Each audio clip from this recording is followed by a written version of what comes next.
before Battleground, you would believe that with 5 weeks, the WWE could actually give us a good enough product so when we see it, we'll actually enjoy it and pay for it. What I saw here does not fill me with a lot of confidence. This was the worst show I've seen in quite a while. And even with Brock Lesnar there, he could not save it. Look at Kane and look at... every time when I do this, I get frustrated. Calm down. When you look at Kane and Dean Ambrose was the hottest commodity they had. It would have been better for Dean to win the title than let Seth Rollins retain it. Because when you look at Seth Rollins, Dean Ambrose, Bray Wyatt, Roman Reigns, out of all these guys, the best, the most well-built, the most loved is a Dean Ambrose. But what are they doing? They're using Dean Ambrose as a plot device to get Kane to go back with Seth Rollins. Are you serious? Instead of doing something interesting, instead of you doing something which could progress a Dean Ambrose, so when the Battleground pay-per-view comes out, you're going to have Dean Ambrose doing something that will relate him to a Brock Lesnar, because he's the best person that should be going for that title right now, if it's not Roman Reigns. But what we get? We get this. This is ridiculous. And that leads me directly into Sheamus and Roman Reigns. Actually, wait. Hold it a second. Back it up. Before I get to Sheamus actually doing what he had gone through, let's talk about the primetime players. The most hottest and most interesting tag team they currently have right now.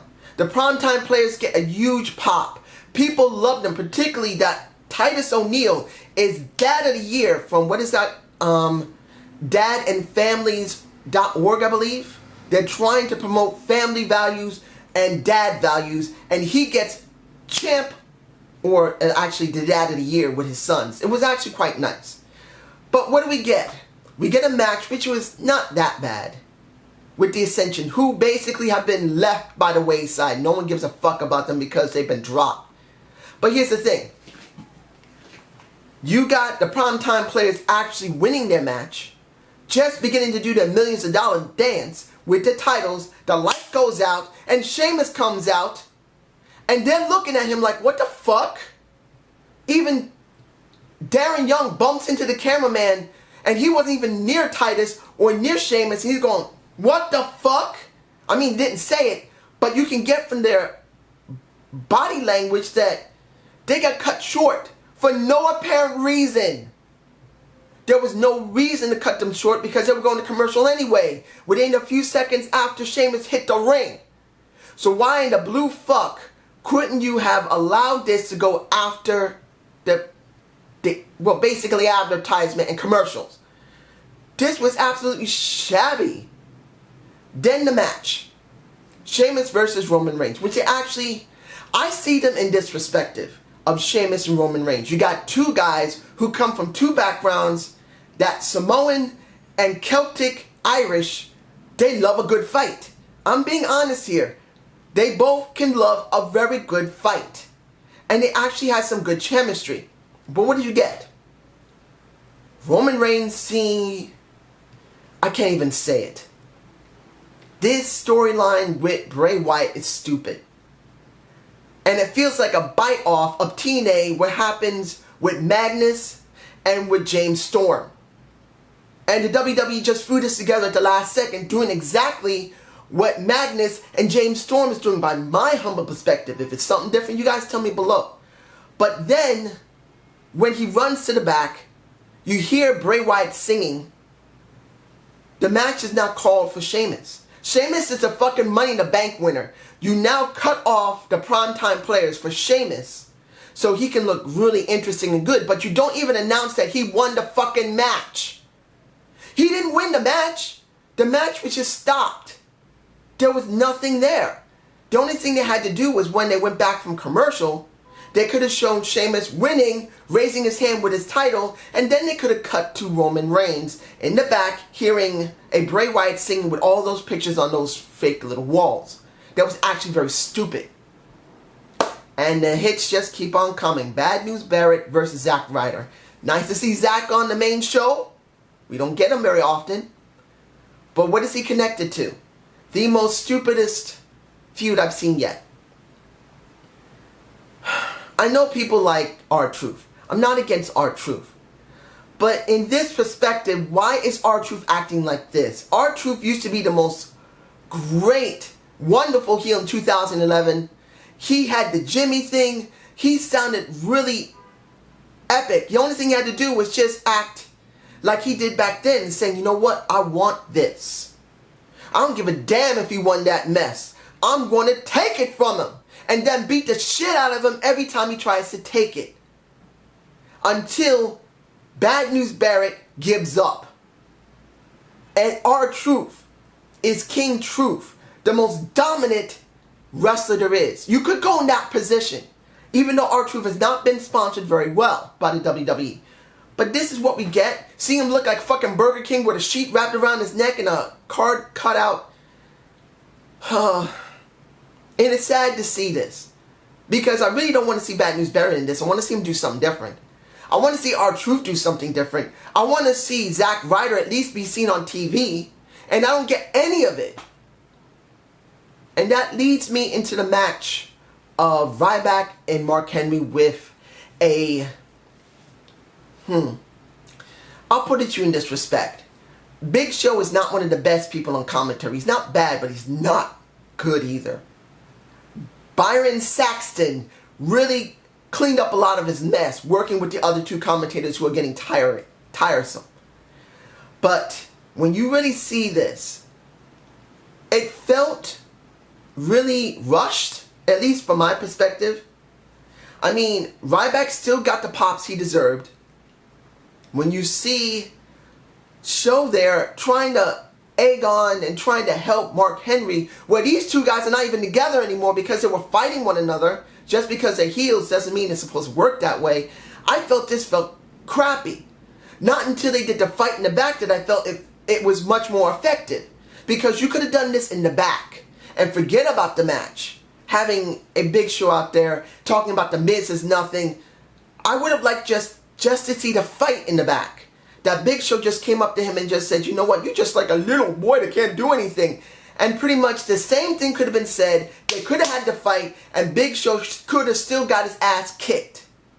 Instead of going in the ring and saying, you could have had this, Mark. It's not very good storytelling.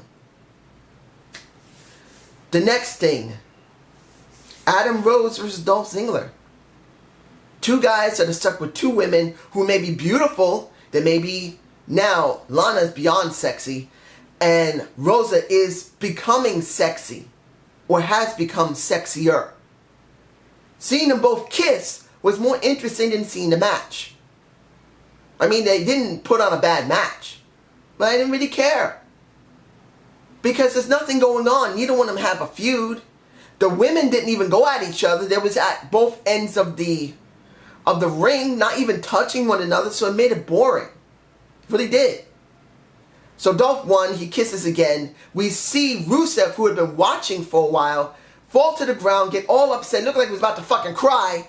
And who hands him his crutch? It's Summer Rae. Now I did say in my video review of Rusev, my debate of the week, what should happen when he comes back? And he should have a woman with him. Somebody from the NXT roster. Now Summer Rae was on the NXT roster. I really believe they should have used somebody like a Sasha Banks. Somebody different. You could have used somebody on the NXT roster to bring them up and do something with them, even though they wouldn't actually be on the main roster at all. Summer Rae's not a bad choice, but I believe they could have done something with NXT. They need more stars. And here goes another one. Neville versus Kofi. And I will be doing a video on Kofi Kingston again. It's time to do one. This was all about New Day dealing with primetime players. This wasn't even about Neville. This wasn't even about Kofi. This is about the primetime players versus New Day, and I felt sorry for a Neville. Because he's trying to come up, and he really isn't getting anywhere. He isn't really associated with the primetime players. He doesn't come out with them, so he's really not getting a great benefit. So I didn't really see much here. Even though the Red Arrow was nice, I just don't see the WWE doing something right with him. He needs a fucking feud other than Bo Dallas. Come on, WWE. A few more to go. The Cena and the Owens segment. I'm going to give it to you like this. I am not looking fond and forward to Battleground versus John Cena versus... I'm worried that Neville... No. You see I'm getting botchy here. Owens. I'm sorry. You see I'm frustrated with this. I do not believe Kevin Owens is going to win. I don't believe it. I don't believe they're even going to go there. It would be a nice twist if they actually did, but the way things are going is exactly what John Cena always does. He always has a third rubber match where the guy always loses. I don't see anything good for Kevin Owens. Mind you, it wasn't a bad segment for him. And when they started talking in French, it was actually very good. Until John Cena decided to talk in Chinese, he didn't need to go there. I understood if he wanted to talk French, fine. But then he had to talk French, Chinese, and then English. What's a stupid? I gotta say it like that. This is a stupid. He didn't need to up him by one. He had enough already done. By him talking Chinese and then talking English again was dumb. It diffused Neville's momentum. And I don't see this good at all. This is dumb. You see I'm ranting here because this show was terrible. One more to go before the end of the show. The Bellas versus Tamina and Naomi. You guys already know what I'm about to say. Tamina and Naomi are being badly underutilized. I am very angry right now that they're doing nothing with them. They're doing nothing with the other divas. And they're doing nothing with the Bellas. Worse yet, the crowd cheered for the Bellas. The Bellas were cheating. The Bellas were stupid. But the crowd still cheered for them. Most of the people in there sound like little girls and grown women cheering for the damn Bellas, doing absolutely nothing. This was the thing that hurt me the most. It's not the point that people like Nikki Bella. It's not the point if they like Brie or if they like Alicia Fox. They should be upset that the Bellas are not doing anything. If you looked at my debate of the week on Nikki Bella, she's literally trapped between getting good money and not having any type of respect. Same thing for Brie, but Brie's stuck in that place that she's in because pretty much her husband's still hurt. Even if he is working on Tough Enough or have already recorded it, she can't leave the position she's in because she needs the money for him to continue going to the doctors. And Alicia Fox has always been stuck where she is. So what I saw was two divas and a Naomi and a Tamina that were basically fed to the wolves, and the crowd loved seeing the very same thing you see every single night. Nothing. That's sad. For the Bella fans who truly want to see them get somewhere, hearing those people cheer must have upset you. Because you know the Bella's not doing anything. And this was terrible. Finally, you got the ending of the show. The beginning of the show was good. I only had a problem because the video kept popping in and out. So I'm not going to talk about it. But the ending of the show, I'll give it to you like this. You want Seth Rollins to be credible, WWE. When are you just going to let him stop being chicken shit and not beg for help? Helping Kane was stupid. Trying to convince J&J was dumb. Going to Stephanie and Triple H was moronic. And then at the end of the show, you dedicate at least 8 to 10 minutes for these 4 guys to be in the middle of the ring and one of them begging for forgiveness. This was stupid. Worse yet, Brock Lesnar comes out. All 3 of the guys leave. Kane leaves. Joey Mercury and Jamie Noble. I'm sorry. You see I'm angry about this. All 3 of them leave. Brock gets attacked by a Kane. Gets attacked by Joey Mercury. I didn't see Jamie Noble. I didn't really see him because I didn't want to watch all of it. It was frustrating me. I only saw the ending with Joey Mercury, Kane, and the Seth Rollins standing over a Brock Lesnar with Paul Heyman standing at ringside looking all upset. This is what we came to. A begging tour of Seth Rollins. I'm probably going to use that as my title. We got 5 weeks. I see no interest in this right now. Because it's not the point that Brock just got beaten up and he can come back and get him back later. The point is that Seth Rollins seems so weak that even if he does win clean at Battleground without any help, I don't care. Because he's not a heel that I care about. Heels are supposed to be dominant, destructive. You can go the chicken shit way sometimes if it will give you a good storyline and a good payout. I'm not seeing that. This is terrible. And it's frustrating me beyond fuck to actually see this. How do I feel about this show? This show sucked. And Brock Lesnar being there did not save it for me. And if you believe this was a great show, please tell me which parts were great. Because I didn't see very much of it.